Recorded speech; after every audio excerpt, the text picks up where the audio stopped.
डंडई थाना परिसर में ईद, सरहुल और रामनवमी को लेकर शांति समिति की बैठक। सौहार्दपूर्ण माहौल में पर्व मनाने की अपील। डंडई से संवाददाता बिंदु कुमार। गढ़वा जिले के डंडई थाना परिसर में आगामी ईद, सरहुल और रामनवमी पर्व को शांतिपूर्ण एवं सौहार्दपूर्ण वातावरण में मनाने को लेकर सोमवार को शांति समिति की बैठक आयोजित की गई। बैठक की अध्यक्षता थाना प्रभारी अनिमेश शांतिकारी, अंचल पदाधिकारी सीओ जयशंकर पाठक तथा इंस्पेक्टर संतोष कुमार ने संयुक्त रूप से की। बैठक में क्षेत्र के जनप्रतिनिधि, बुद्धिजीवी, सामाजिक कार्यकर्ता एवं ग्रामीण बड़ी संख्या में उपस्थित रहे।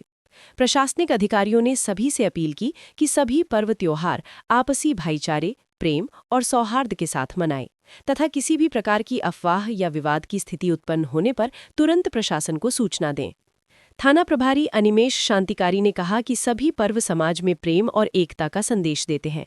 ऐसे में क्षेत्र के लोग आपसी समन्वय बनाए रखें और कानून व्यवस्था बनाए रखने में प्रशासन का सहयोग करें।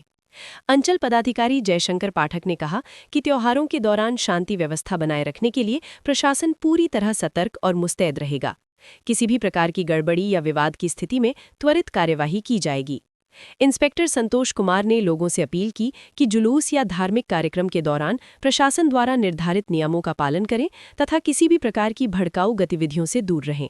उन्होंने लोगों को साइबर फ्रॉड से सावधान रहने, आपात स्थिति में डायल 112 का उपयोग करने तथा समाज में फैले अंधविश्वास और छुआछूत जैसी कुरीतियों के खिलाफ जागरूक रहने की भी सलाह दी। बैठक में उपस्थित लोगों ने प्रशासन को आश्वस्त किया कि क्षेत्र में सभी पर्व आपसी भाईचारे, शांति और सौहार्द के साथ मनाए जाएंगे। कार्यक्रम में मुख्य रूप से दोनों समुदाय के लोग करके मुखिया प्रतिनिधि ललन चौधरी, पूर्व मुखिया कन्हैया प्रजापति, पचौर बीडीसी प्रतिनिधि संतोष कुमार सिंह, जरही पंचायत समिति सदस्य पवन गुप्ता, चुनमुन चौधरी, फिरोज अंसारी, तसरार सदर कामिल अंसारी, अलख निरंजन प्रसाद, लवाही मुखिया बच्चालाल प्रसाद, मोहम्मद इकबाल अंसारी सहित सैकड़ों लोग उपस्थित थे। यहाँ पर एक चीज़ हमको जानकारी चाहिए आप लोगों से कि बहुत सारे जगह में रामनवमी के अवसर पर भी मूर्ति रखाता है, तो आपके क्षेत्र में कहीं मूर्ति का कलश स्थापना होता है या नहीं होता है, इस चीज़ की जानकारी हमको चाहिए। इस चीज़ को नोट कर लीजिएगा कि कहीं अगर जैसे हम लोग के क्षेत्र में क्या है कि दुर्गा माता का मूर्ति रखाता है और 9 दिन एकदम बढ़िया से जिस तरह दुर्गा पूजा में होता है आश्विन दशहरा में, उसी तरह इसमें भी पूजा होता है और मूर्ति विसर्जन होता है। तो इसमें भी कहीं अगर आपके क्षेत्र में होता है तो उस चीज़ को आप लोग संज्ञान में लाएं और बता दें, जिसमें कि हम लोग मूर्ति विसर्जन के दिन जरही का नोट कर लीजिएगा श्रीकांत, उसको हम लोग बढ़िया से प्रोसेसन को पास आउट कर दें। अभी जैसे आप लोग बताए कि कलश स्थापना के दिन से हम लोग पूजा स्टार्ट करते हैं, कुछ प्रवचन होता है और वो 9 दिन तक रूटीन वे में चलता है। 8 से 10 शाम को मॉर्निंग में जो पूजा है आपका वो होता है। तो ये सब दिन बहुत अच्छा से मनाते हैं, हम लोग भी देखते हुए आ रहे हैं। लेकिन जिस दिन जुलूस निकलता है उस दिन भी वही भाव झलकना चाहिए, उस दिन भी वही भक्ति झलकना चाहिए आपके अंदर। आपका जो रूट निर्धारित है, जिस क्षेत्र से आपको पहले से आ जा रहे हैं, सपोज दैट हम यहाँ डंडा थाना से निकलें तो मोड़ होते हुए अंबेडकर चौक तक जाना है, तो हमको यही रूट से जाना है, ना कि हम इधर से दूसरे रूट से निकल करके जाएं तो फिर उसमें से किसी को तकलीफ पहुंचे। तो ऐसा नहीं करना है। आपका जो रूट निर्धारित है उस रूट से ही आपको प्रॉपर वे में जाना है, शांति व्यवस्था बनाए रखना है। मोस्ट इम्पॉर्टेंट चीज़ कि आपके पास जुलूस लाइसेंस है तो बहुत अच्छी बात है, अगर जुलूस लाइसेंस नहीं है तो भी चिंता करने की बात नहीं है। लेकिन जिनके पास जुलूस लाइसेंस है और जिनके पास नहीं है, दोनों आदमी जो भी अखाड़ा का अध्यक्ष हैं, सचिव हैं, कोषाध्यक्ष हैं, आप सभी लोगों का ये दायित्व बनता है कि आप लोग कलश मतलब कि स्थापना जिस दिन होगा उससे पहले, मतलब कि आज 16 तारीख होगी, आप कल तक अपना अपना एप्लीकेशन दे दें। आपको एप्लीकेशन देना बहुत ज़रूरी है, जो भी अखाड़ा है पूजा का। जिनका लाइसेंस है उनका लाइसेंस बन करके आ जाएगा एसडीपीओ सर के यहाँ से, एसडीओ सर के यहाँ से। जिनका नहीं है उनका भी हम लोग प्रपोजल भेजेंगे और आपको एक गाइडलाइन मिलेगा कि आपको जुलूस के दौरान क्या करना है क्या नहीं करना है। ये चीज़ हो गया आपका रामनवमी जुलूस के पहले का बात बता रहे हैं। अब रामनवमी जिस दिन जुलूस निकलेगा उस दिन आपका ये दायित्व बनता है कि आपके जुलूस में कितने लोग निकलेंगे, आपके जुलूस में क्या क्या हरवे हथियार होगा कि नहीं होगा। बहुत सारे लोगों को देखते हैं कि तलवार है, गड़ासा है, भाला है और बहुत सारा चीज़ लेकर के जाते हैं। वो सब चीज़ कितने मात्रा में रहेगा इसका भी आपको जिक्र करना है। और जैसा कि सर ने बताया कि जो भी प्रोसेसन का झंडा रहेगा उस झंडे की ऊंचाई उतनी ही आपको रखनी है जितना कि बिजली का तार में टच ना करे। आप लोग सभी लोग समझदार हैं, अपने क्षेत्र में आप डेली आ रहे हैं जा रहे हैं, तार की ऊंचाई देखते हैं कि 15 फीट 13 फीट से ज़्यादा ऊपर नहीं है। और हाई कोर्ट और सुप्रीम कोर्ट का स्पष्ट गाइडलाइन आया हुआ है कि प्रोसेसन के कारण बिजली बाधित नहीं किया जाएगा। क्या होता था हम लोग अपने आंखों से देखे हुए हैं कि रात रात भर जुलूस निकल रहा है, जुलूस निकलने के बाद लोग अपने मन की करते हैं, बाद में उसका परिणाम कुछ भी हो जाए उससे उनको मतलब नहीं है।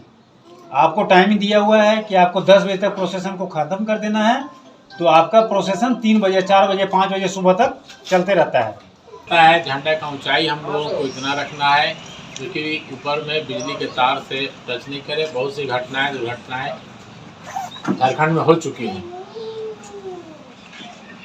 मुहर्रम में और रामनवमी में इस तरह की घटनाएं हो चुकी हैं, इसलिए इस पर विशेष ख्याल रखना है। पहले तो बिजली बाधित कर देने का था शायद, लेकिन अभी कोर्ट का कहना है कि बिजली बाधित नहीं होगी। तो बिजली बाधित नहीं होगी और आपको तो झंडा का ऊंचाई ही कम करना का विकल्प है। तो अगर हम कोई झांकी निकालते हैं या झंडा रखते हैं तो उसका ऊंचाई कम रखना है, तार से दूरी रखना है। ये चीज़ हम लोगों को विशेष ध्यान रखना पड़ेगा सुरक्षा के लिए। भीड़ भाड़ में जहाँ भी आप निकालते हैं, जहाँ आपका सार्वजनिक स्थान है, जहाँ पर खड़ा होइएगा, एकत्र होइएगा, तो कोशिश कीजिए कि आप लोग पानी का व्यवस्था रखिए। उसमें स्त्री, महिला, बच्चे भी जुलूस में रहेंगे। गर्मी का दिन आ रहा है तो पानी की भी व्यवस्था आप लोगों को रखना चाहिए जगह जगह पर, उससे हम लोगों को फायदा मिलेगा। और जो लोकल में कहीं भी किसी तरह का आपस में कुछ तरह का बात होगा तो हम लोगों को बताइए। एक बात जो आया, जो अभी डीजे का संबंध में आया, तो डीजे के संबंध में हाई कोर्ट का, सुप्रीम कोर्ट का बहुत सा नियम कानून निर्देश लगा हुआ है कि कितना बजे तक बजाना है और कितना डेसिबल में बजाना है। तो जो आवाज़ जो है उसकी सीमा कंट्रोल रहना चाहिए, और वो जो है लाउड स्पीकर से संभव है। दूसरा चीज़ कि डीजे या लाउड स्पीकर को भी है उसमें गाना जो है भड़काऊ गाना नहीं बजाना है, उस पर हम लोगों का नियंत्रण रहेगा। जो भी अखाड़ा है, जो भी अध्यक्ष होंगे, उनका ये दायित्व होगा डीजे कैसे बज रहा है और क्या बज रहा है ये उनको देखना होगा। उनका अभी अखाड़ा का लोगों का अध्यक्ष का नाम हम लोग रखेंगे, हमारे पास रहेगा। और हम लोग अलग से एक डीजे वाले का भी साथ में बैठक करेंगे, उनको भी समझाएंगे, बताएंगे कि आपको कैसे जो साउंड बॉक्स है, साउंड है आपका, कितना बजाना है, कैसे बजाना है, सारी चीज़ों को हम लोग करेंगे। इसमें कहीं कोई परेशानी किसी पक्ष को कहीं नहीं होगा। और हम लोग का एहतियात ये है कि सभी का जो पर्व है अच्छे से मिलजुल करके शांतिपूर्ण तरीके से संपन्न हो, उसी में सबों का भलाई है। और हम लोग यही चाहेंगे कि आनंदपूर्वक पर्व मनाएं। तो ये कर्मा है तो इसको लगभग साधारण टाइप का है, जनरल सभी लोग मनाते हैं, ठीक है लगभग। अब आपका जहाँ सरहुल की बात है, तो जैसे आदिवासियों में भी त्यौहार है, आदिवासी विशेष पर होता है। सभी आदिवासी त्यौहार को प्रमुखता से नहीं, बात को समझिए मुखिया जी, हाँ नहीं मत समझिए न पहले। सभी आदिवासी त्योहारों को प्रमुखता से नहीं मनाते। जैसे अभी सरहुल की बात आ रही है, आप संथाल, आप उरांव जनजाति भाइयों को आप देखिए प्रमुखता से मनाएंगे। एक एग्जाम्पल ले रहे हैं, आप सोहराई देखिए, सोहराई फिर उसको वैसा नहीं मनाएंगे, संथाली भाई लोग मनाते हैं उसको। अभी हम लोग यहाँ इसलिए चर्चा कर रहे हैं क्योंकि हमारे सिंह भाई लोग यहाँ पर बैठे हुए हैं, जैसे ये भी हैं, ठीक ना। आप अभी जो बरगढ़ भंडरिया की बात की है, इसलिए बात की है कि उरांव आदिवासी भाई लोग थोड़ा अधिक हैं वहाँ। बाकी हम लोग जैसे आदिवासी लोग हैं, मिल शामिल हो जाते हैं उसको और थोड़ा सा इन्हेंस कर देते हैं। अब यहाँ वर्तमान परिप्रेक्ष्य में इसलिए आपको यहाँ लगता है नहीं के बराबर, तो चूँकि इसको आपको उरांव जनजाति के आदिवासी भाई लोग प्रमुखता से मनाते हैं और वो लोग यहाँ पे नहीं हैं, यहाँ खेरवार आदिवासी भाई लोग ज़्यादा हैं, इसलिए आप लोग कह रहे हैं नहीं कम नहीं मनाते हैं। मतलब यही है ना, यही बात है। तो इसमें कोई बड़ी बात नहीं है इसको ये करने के लिए, इंटरप्रेट करने के लिए।